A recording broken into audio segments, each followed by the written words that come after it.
और अब रुक कर लेते हैं अलीगढ़ का, जहां प्रधानमंत्री नरेंद्र मोदी पहुंचे हुए हैं, जनसभा को संबोधित कर रहे हैं। क्या कुछ कह रहे हैं, सुनवा देते हैं आपको। बाहर निकल नहीं पाती थी।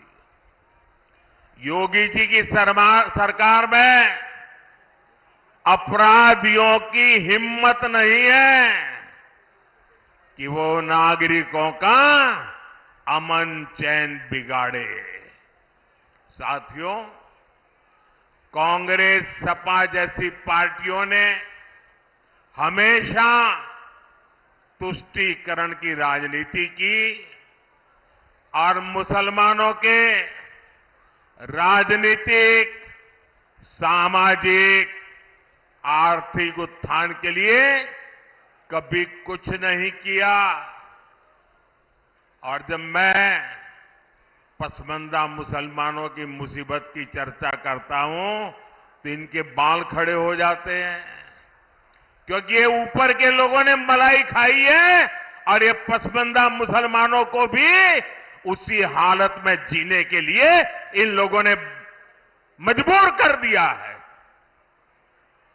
साथियों, इसी क्षेत्र में 3 तलाक से पीड़ित कितनी ही बेटियों का जीवन तबाह हो गया था। और सिर्फ बेटियों का नहीं, वो 3 तलाक के कारण मुसीबत में आई उस बेटी, उसके पिता, भाई, परिवार सब परेशान हो जाते थे। अब मोदी ने 3 तलाक के खिलाफ कानून बनाकर उनका जीवन भी सुरक्षित किया है।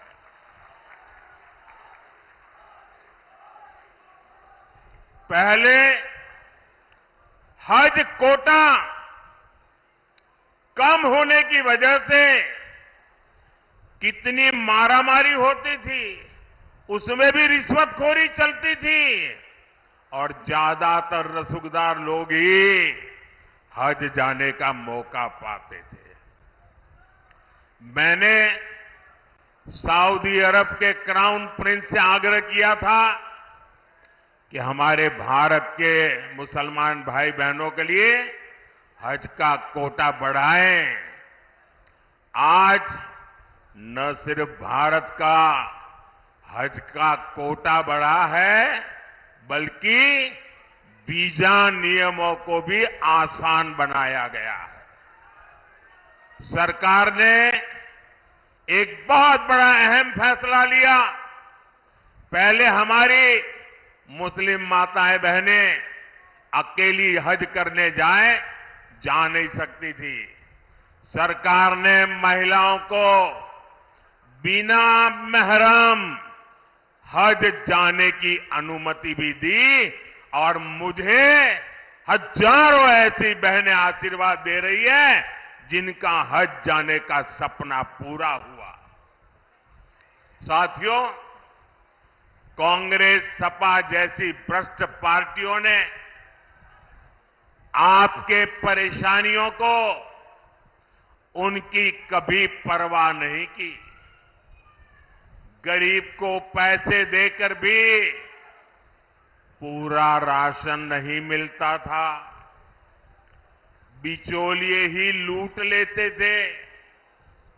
आज अलीगढ़ और हाथरस के लाखों साथियों को मुफ्त राशन मिल रहा है।